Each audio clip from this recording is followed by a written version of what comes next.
नमस्ते, म Ganesh Paudel, Rupandehi Butwal ward number 12। म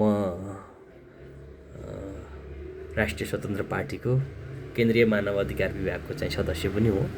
2079 सालको चाहिँ निर्वाचनको उम्मेदवार पनि हो राष्ट्रिय स्वतन्त्र पार्टीको तर्फदेखि। त्यहाँ मैले करिब 25,782 मत ल्याएको थिएँ र मेरो प्रतिद्वन्द्वीले म अगाडि हुँदै तापनि त्यहाँ हाम्रो मतगणना करिब 9,000 मतगणना नदिइकन धाँधली गरेर आफू नै चाहिँ निर्वाचित भएर जानुभयो विष्णु पौडेल मेरो प्रतिद्वन्द्वीले। तर पनि म निरन्तर रूपमा जनताको प्रतिनिधिको रूपमा त्यहाँका समस्याहरूसित, त्यहाँका आम पब्लिकहरूसित चाहिँ नजिक रहेर काम गरिरहेको छु। अहिले पनि मैले चाहिँ आफूलाई चाहिँ फेरि उम्मेदवारको रूपमा चाहिँ प्रस्तुत गरेको छु। राष्ट्रिय स्वतन्त्र पार्टीदेखि उम्मेदवार आकाङ्क्षीको रूपमा चाहिँ म छु।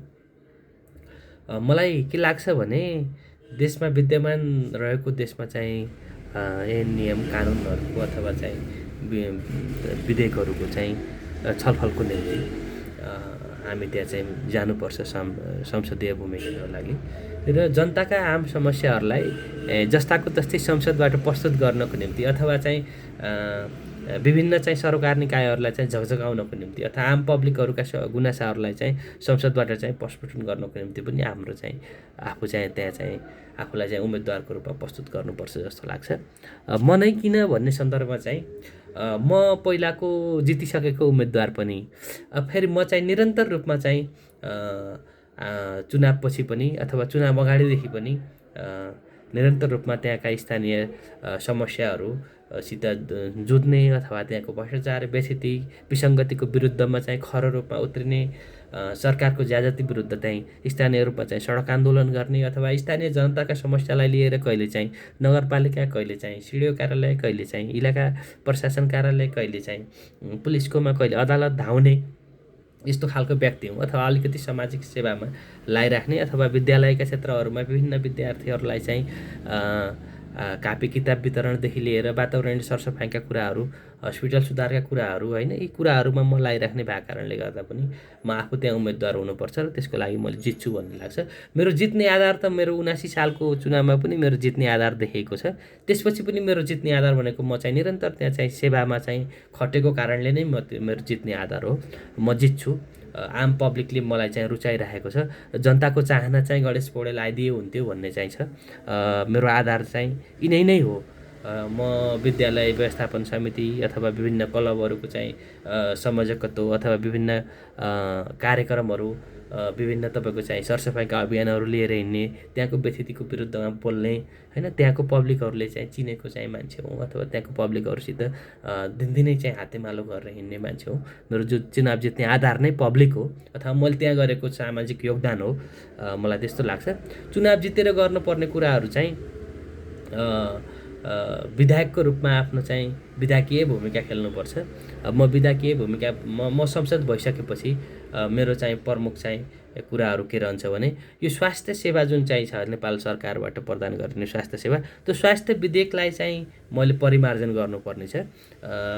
आम पब्लिकहरूको तर्फबाट कर उठाइसकेपछि त्यो करको प्रत्यक्ष लाभ आम जनताले पाउनुपर्छ र हामी चाहिँ उठेको 20% चाहिँ करलाई चाहिँ हामी चाहिँ स्वास्थ्य सेवामा लगायौँ र हामी चाहिँ स्वास्थ्य बिमारलाई चाहिँ अझ सशक्तिकरण गरेर हामी लग्यौँ भने चाहिँ हामी निःशुल्क रूपमा चाहिँ आम जनताको स्वास्थ्य उपचार गर्न सक्छौँ। त्यसको लागि पनि म त्यस्तो स्वास्थ्य विधेयकमा चाहिँ त्यहाँ मैले सुधार गरेर अथवा नयाँ ऐन बनाएर आम जनताहरूलाई चाहिँ निःशुल्क स्वास्थ्य चाहिँ हामी चाहिँ सेवा दिन सक्छौँ भन्ने चाहिँ बहस मैले चाहिँ संसदमा गर्नुपर्ने छ। शिक्षामा देखिएका चाहिँ तपाईँको चाहिँ दुई थरी शैक्षिक प्रणाली छ अथवा सरकारी र निजी, यसमा हामी चाहिँ यसलाई सुधार गर्नुपर्छ। 28 सालको मेकाले शिक्षा सिस्टम छ जुन चाहिँ छ त्यसलाई सुधार गरेर हामीले चाहिँ सरकारी स्कुललाई चाहिँ सबलीकरण गर्नुपर्ने छ अथवा त्यहाँ चाहिँ गुणस्तरीय चाहिँ हिसाबले चाहिँ सरकारी स्कुल विश्वविद्यालयहरूलाई चाहिँ अगाडि बढाउनु पर्नेछ। म शिक्षा ऐनमा अथवा शिक्षा विधेयकमा पनि म त्यहाँ अलिकति छलफल गर्नुपर्नेछ। जस्तै हाम्रो परराष्ट्र नीति असंलग्न पञ्चशीलको आधारमा जसरी चाहिँ भनिरहेको छ, मलाई कस्तो लाग्छ भने हाम्रो मुलुकको हितलाई राखेर अथवा मुलुकको हितलाई चाहिँ मध्यनजरमा राखेर व्यवहारको आधारमा हैन। छिमेकीले गर्ने चाहिँ व्यवहारको आधारमा चाहिँ भूमिकाको आधारमा परराष्ट्र नीति चाहिँ हामीले चाहिँ अङ्गीकार गर्नुपर्छ जस्तो लाग्छ। हामी असंलग्न भनेर कुनै छिमेकीहरूको लागि मात्र चाहिँ त्यो सुरक्षाको पर्खाल जस्तो मात्र भयौँ हैन। जस्तै चाहिँ दुईजना छिमेकी छ अनि चाहिँ अर्को पल्लो आफू छेउकै छिमेकीले सधैँ हेपिराख्छ भनेदेखि अलि पल्तिरको छिमेकीसित पनि अलि नजिकको सम्बन्ध हुनसक्छ हैन। अब त्यहाँ चाहिँ यो छिमेकी भन्दा पल्तिरको छिमेकीसित सम्बन्धै राख्न हुन्न भन्ने चाहिँ त्यस्तो चाहिँ हुँदैन। त्यो कारणले त्यो विदेश नीतिको सन्दर्भमा पनि म अलिकति त्यहाँ चाहिँ बहस गर्नुपर्नेछ संसदमा हैन। उत्पादन सम्बन्धी नीति छ तपाईँको चाहिँ आयात नीति छ।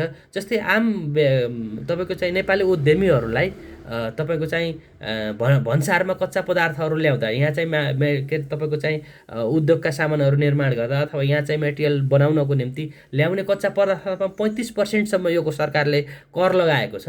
तर चाहिँ बनाउ सामान ल्याउँदा चाहिँ तपाईँको रेडिमेड सामान ल्याउँदा चाहिँ 3% अथवा 5% कर चाहिँ तपाईँको चाहिँ सामान ल्याउन पाउँछ। त्यो कुराले गर्दा तपाईँको चाहिँ आम नेपाली उद्योग व्यवसायहरू कहिले पनि उठ्न सकिरहेको छैन। त्यसमा मैले बहस गर्नुपर्नेछ। उत्पादन सम्बन्धी नीतिमा चाहिँ म कुरा अगाडि बढाउनु छ। कृषि नीति सामूहिक तपाईँको चाहिँ उत्पादन हैन व्यक्तिगत मुनाफाको कुराहरू चाहिँ त्यो विधेयक मार्फत अगाडि बढाउनुपर्छ। यी धेरै कुराहरूको निम्ति चाहिँ यी धेरै कुराहरू संसदीय तपाईँको चाहिँ भूमिका मैले निर्वाह गर्नुपर्नेछ। त्यसैले नै मेरो चाहिँ उम्मेदवारी चाहिँ रहन्छ। म नै उम्मेदवार किन भन्ने सन्दर्भमा पनि म जित्ने उम्मेदवार हो, म जित्छु। म त्यसैले अरू सारा चाहिँ तपाईँको चाहिँ अरू पार्टीको चाहिँ बलियो प्रतिद्वन्दी म भएको कारणले गर्दा यी सारा कामहरू गर्न म आफै चाहिँ उम्मेदवार हुनुपर्छ जस्तो लाग्छ। साथ र सहयोगको लागि सम्पूर्णलाई धन्यवाद। जय देश जय घन्टी।